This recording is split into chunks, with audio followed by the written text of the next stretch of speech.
Hello, ladies, and welcome back to SisterLine Investor. I am your host, Elizabeth. Today we have an amazing podcast for all the moms out there. I know a lot of us here in this little group, we're moms. We're professional moms, working moms, or stay-at-home moms, and we have little kids. Hold on, I'm getting a call. Okay, I've been getting calls. Let me see. Ladies, for those that are new, my name is Elizabeth, and I'm super excited because I know the majority of our ladies here are mothers, either professional working mothers or stay-at-home moms, or you're expecting your first little baby. But this is going to be huge. We're in podcast 95. I'm getting close to 100 podcasts. Ladies, if you can help me grow this, that would be great, but it takes teamwork. Podcast number 95, Beyond the Board Game, the real life Monopoly system for kids. Are you ready? Why Monopoly is lying to our kids? Is it lying? How many of you played Monopoly as y'all were kids?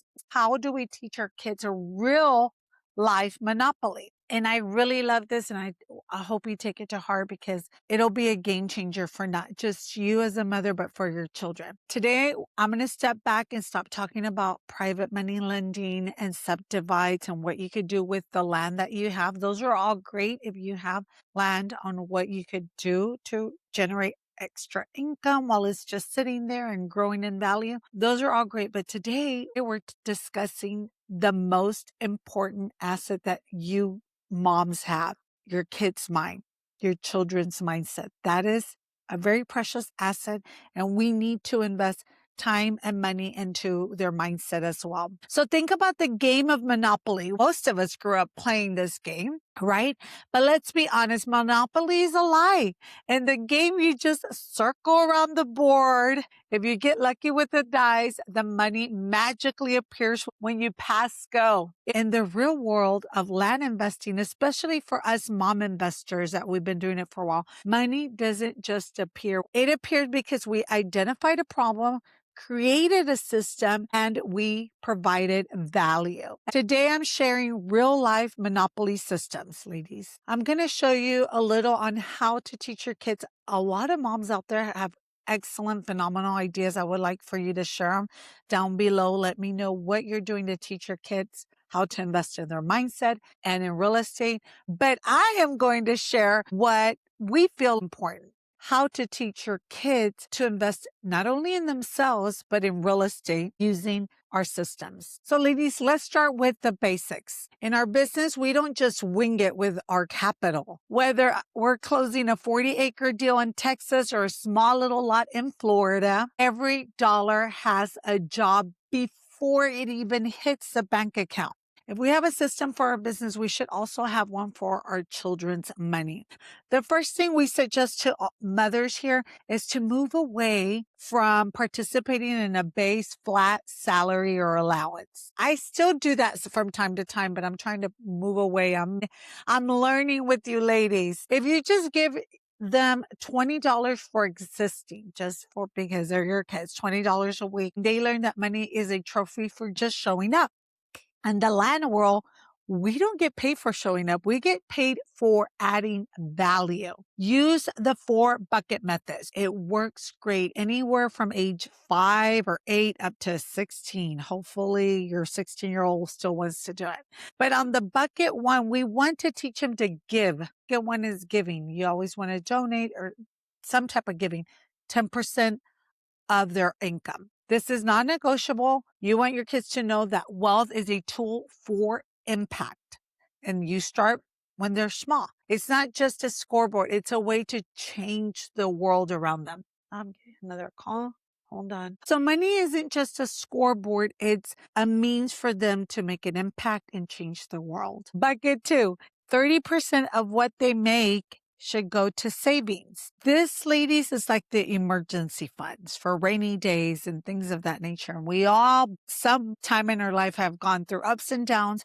So it's good for them to have at least 30% of whatever you're giving them in their savings for these rainy days. Bucket 3 is for funding their spending. So these are things that they just want to get on their own. Their Starbucks, their Lululemon, whatever is that they want is just for spending, which a lot of these teens can spend pretty much everything if you don't teach them from a young age to get into the habit of saving and donating or giving back. So 40%, if you automatically set it as this is not negotiable. This is how it is in this household. You only spend 40% of what we give you, 30% in savings, 10% in donations, and then the 40% could go to spending in Starbucks, Lululemon, Sephora, whatever they're into at that age. And they will start learning and it'll become a habit like everything else. And this is also for video games. If you have a son, they love video games, snacks, whatever. That's their money so they could spend. And then last but not least, the fourth bucket, 20% for investing. Call it the future land owner fund or the future real estate fund. Now, here is what gets our kids super excited. And I'm sure any kid out there would get super excited. The elite executive secret, the parental match. So basically, if the kid, your son, your daughter takes money from the investing fund, the fourth bucket, to invest either on themselves, anything to make themselves better, their mindset to grow, or they want to buy a piece of little lot with you. Anything that they put in towards that, you as a parent match it. I know, so be prepared. Anything that makes them better, like self-improvement books, their brain grow, a bank account grow, leadership books or podcasts, or small investment plots that they want to go in with you, you will match that 100%. And as moms, you have to sign off. It'll get them excited. It gets me excited when my job used to back in corporate America would match whatever I would put in my retirement account. I would want to put the full amount because I knew they were going to match it. So you want to do the same thing. Encourage them, get them excited, and show up. Moms, think about the lessons here. You're teaching them leverage before they even hit middle school. This is huge. Moms, they will see their $20 choice become a $40 reality because they simply chose to invest rather than spend. And this is the best way to teach, by showing them, by letting them do it with their own money. One of the biggest mistakes we make as parents is hiding the how we get our money, how we do what we do. And I'm a big proponent, if you listen to other podcasts, to allow your kids to listen to your conversations when you're speaking to investors, to allow them to sit in meetings, to be in the background, hearing you speak. Don't go into another room. In the same room, just say, okay, mommy has to take this call. It may take 20 minutes. Just be real quiet in the background. And if they're at that age where they could stay a little quiet, subconsciously, even if you think they're playing on their iPad, they're listening. And this is the best way for them to learn. We tell our kids we're working, but we don't show them what we do. They just look at mom staring at their laptop and being on a long phone call with brokers in other states, Tennessee or Utah. And it's it's very vague. They have no conception. They can't grasp it, like what's going on. But if you are there in the room and you're talking it out with investors and you're discussing and negotiating, that's a great learning opportunity for them. We've started opening right from day one. From day one, they would hear mommy get calls from the car coming from practices. I would get my calls anywhere and any time. And they knew to be kind of hush, hush, quiet, because this money pays for your Starbucks or your Lululemon or your Sephora. So, and then they listen. So this is great. The other thing that'll motivate them is seeing your receipts, showing them the closing statements. It's a huge learning opportunity for them. So after a successful closing, let's say a subdivide, which mommy just did recently.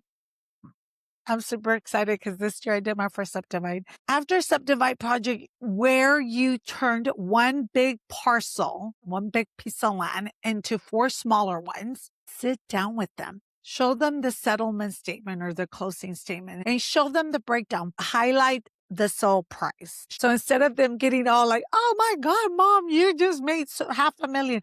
Break it down. See this right here? And you highlight it. This is how much we paid the surveyor. You see this line right here? This is the realtors that we paid. One to show it and one to bring the buyer. You see this huge chunk here? This is taxes. This is our contribution for roads and schools and things of that nature. So you get to teach them. It's a great opportunity to teach your kids. and they'll say, okay, well, not everything's profit. Some goes here, some goes there. Moms, again, this is the most vital and important lesson that we'll give our kids by showing them what we're doing. Revenue is not just profit. Most adults don't understand the difference between the money I brought in and the money I get to keep. But by showing your kids the receipts and how to read a closing statement, they'll learn, okay, this is how much we sold it for, but all these little items over here, they go to taxes, to agents, to surveyors, to the county, etc. Their HOAs, things of that nature. So they need to learn. And then teaching them how to read a P&L. A lot of adults, even at my age, don't even know what a P&L is. So teaching this to them now is huge in real time. I wish they taught this at school, but they don't. So you be the teacher. It'll change the dynamic. The kids will have a new perspective.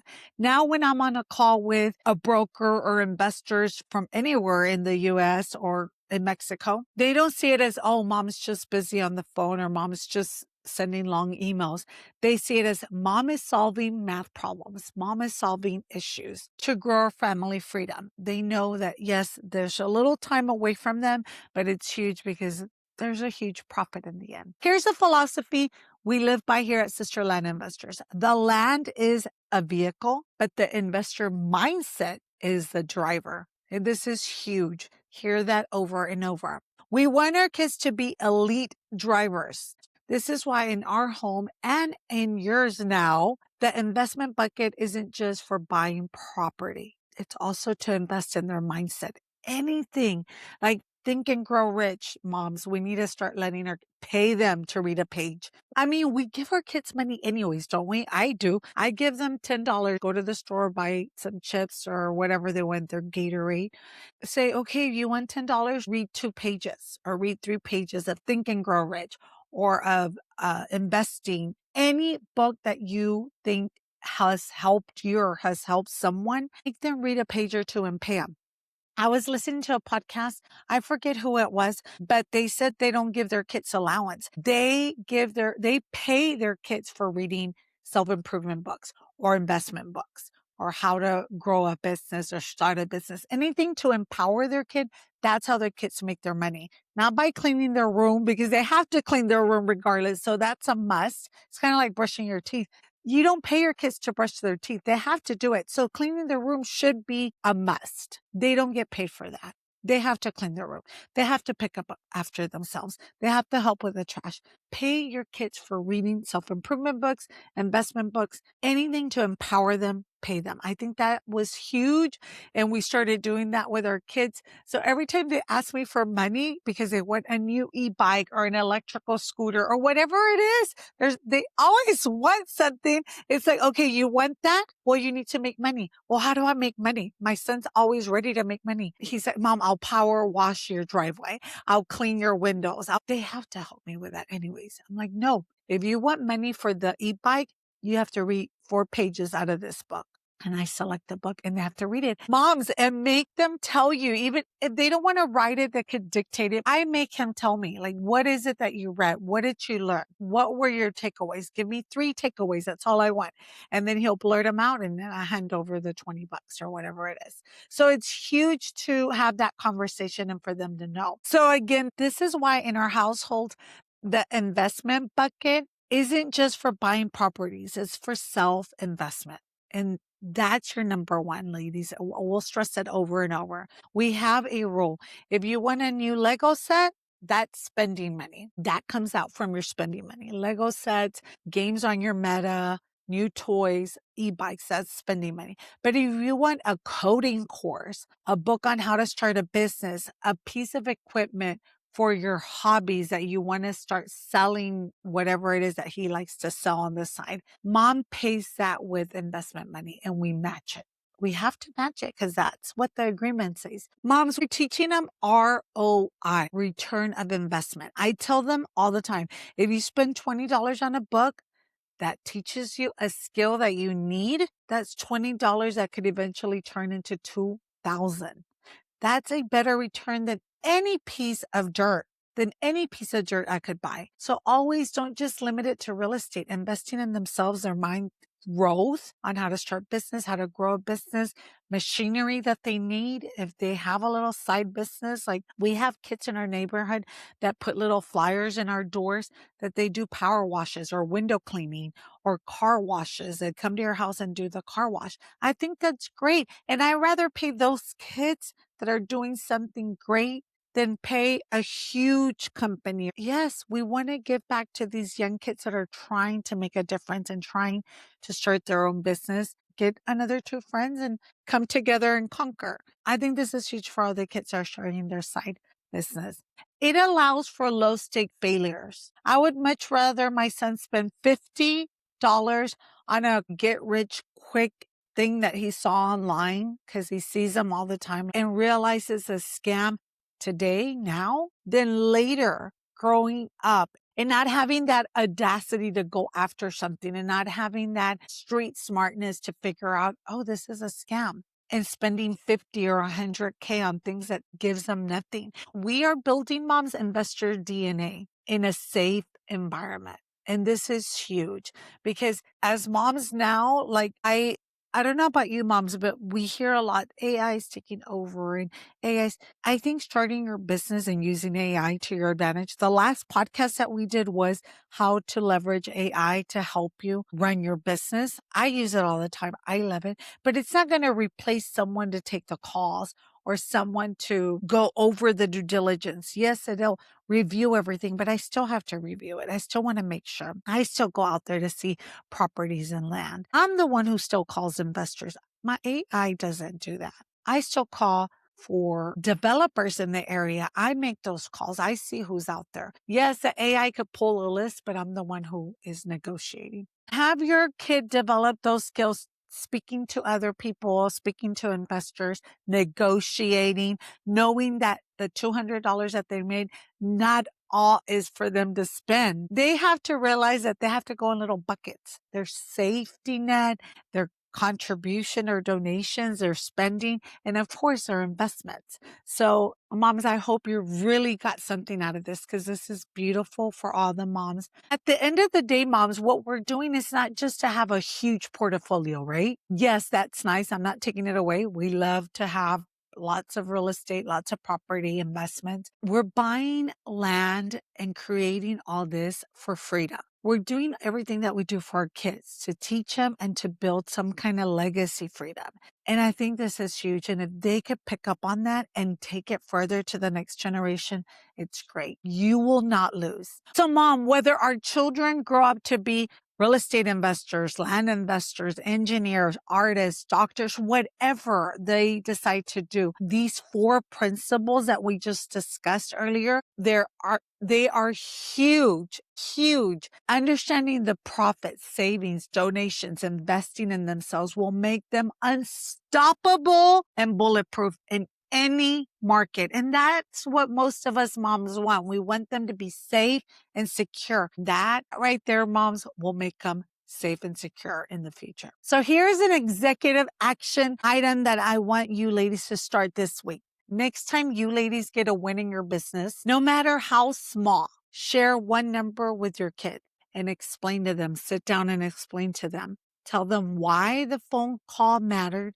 and start that conversation all the way to the end to closing. You can find me at SisterLineInvestors.com on all our platforms that we have right now. Stay motivated, stay inspired, share with your kids, learn and teach them as you grow to let them grow with you. Moms, it's been a pleasure. I hope you really like this podcast. It means the world to me because everything I do is for them. I know you're doing the same thing and we're growing together. So let me know if you have other little buckets or other ideas on how to help our kids invest in themselves and in real estate. I'm happy to hear from you. Reach out to SisterLine Investors. It's been a pleasure, ladies. Until next plot or dirt of land, I'll see you on the next podcast. Bye, ladies. Good to see you.